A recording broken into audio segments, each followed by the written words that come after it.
I will extol thee, O Lord, for thou hast lifted me up and hast made my voice to rejoice over me. O Lord my God, I cried unto thee, and thou hast healed me. O Lord, thou hast brought up my soul from the grave, thou hast kept me alive, that I shouldn't go down to the pit. God has done 5 things for David in the passage, and all 5 of these things are true in type of the New Testament Christian. 1. He has lifted him up, verse 1. 2. He hasn't allowed his voice to rejoice over him. 3. He has been healed. 4. He has been given physical life as well as life to his soul, verse 3. 5. He has been kept from going to hell, verse 3. There are qualifying clauses on points 2 and 3. Often thy foes will rejoice when my sorrow they see, and smile at the tears I have shed. The adversaries of the Philippians chapter 1 verse 28 were rejoicing over the persecution of the saints, and Paul's enemies got a blessing out of him being in jail. Philippians chapter 1 verses 15 to 19. You may not have gotten physical healing at salvation, say for an arm or an eye put out or set of teeth gone or ruined liver or gallbladder, but you are healed spiritually now. Moreover, you will be completely healed physically later. Romans chapter 8 verses 18 to 22. So you will be able to sing Psalm 103 verse 3. Sing unto the Lord, O ye saints of his, and give thanks at the remembrance of his holiness. For his anger endured but a moment, in his favor is life. Weeping may endure for a night, but joy cometh in the morning. And in my prosperity I said, I shall never be moved. Lord, by thy favor thou hast made my mountain to stand strong. Thou didst hide thy face, and I was troubled. I cried to thee, O Lord, and unto the Lord I made supplication. What profit is there in my blood, when I go down to the pit? Shall the dust praise thee? Shall it declare thy truth? Hear, O Lord, and have mercy upon me. Lord, be thou my helper. Verse 4 is self-explanatory. Weeping may endure for a night, but again one must be careful. Joy hasn't come in the morning to many a bedridden, disease-plagued saint in a hospital. Weeping often endures a great deal longer than one night. We are on dispensational grounds again, for the context is Paul's the sufferings of this present time, Romans chapter 8 verse 18, and our light affliction, 2 Corinthians chapter 4 verse 17, etc.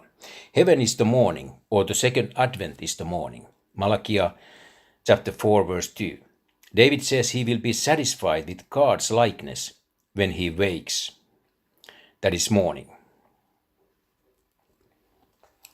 In other places, David speaks of days of mourning and weeping, Psalm 42 and 3. And don't you think for a minute that Job got over his weeping the day after he buried them children.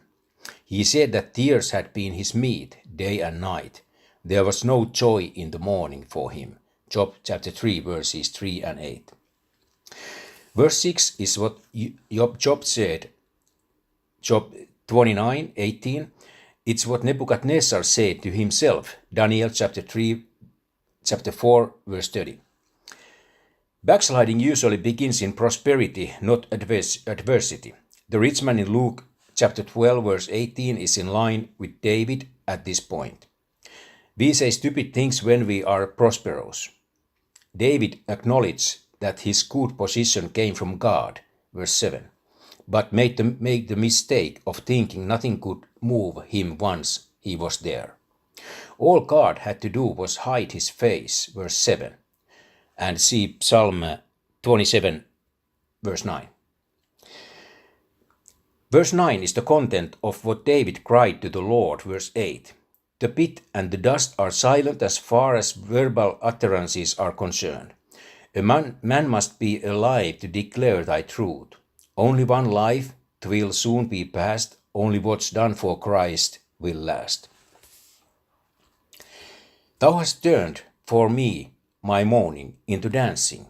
Thou hast put off my sackcloth and girded me with gladness, to the end that my glory may sing praise to thee, and not be silent, O Lord my God. I will give thanks unto thee forever. These are two of the greatest verses in the Bible for encouraging and motivating a Christian to witness. Exactly as Job 26 verses 1 to 4 contains a statement on the judgment seat of Christ. So the Psalms often give light on the Pauline epistles in Psalm chapter 30 verses 11 and 12, neatly disguised as some historical incident in the life of dead Old Testament saint. There lies the clue to why God saved you. See Paul in Philippians chapter 3 verses 12 to 14. 1. My mourning into dancing. Luke chapter 15 verse 25. You have a right to dance up and down when you think about what is going to happen to you and compare it with what was going to happen to you. 2. Of my sackcloth and girded me with gladness.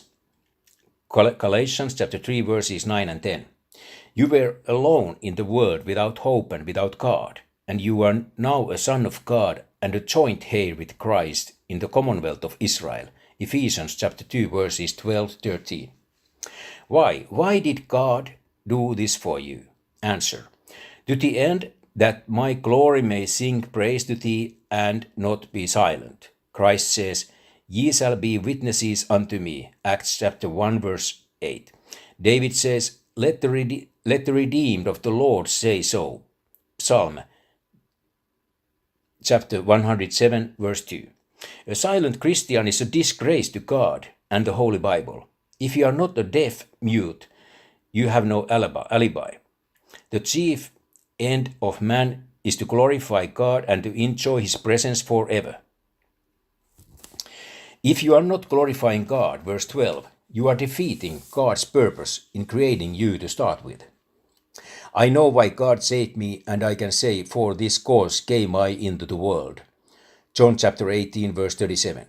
He saved me to glorify him, to brag about his Son, and to proclaim his truth. John 17:17. Therefore, aside from that, I have no business being here, and neither do you.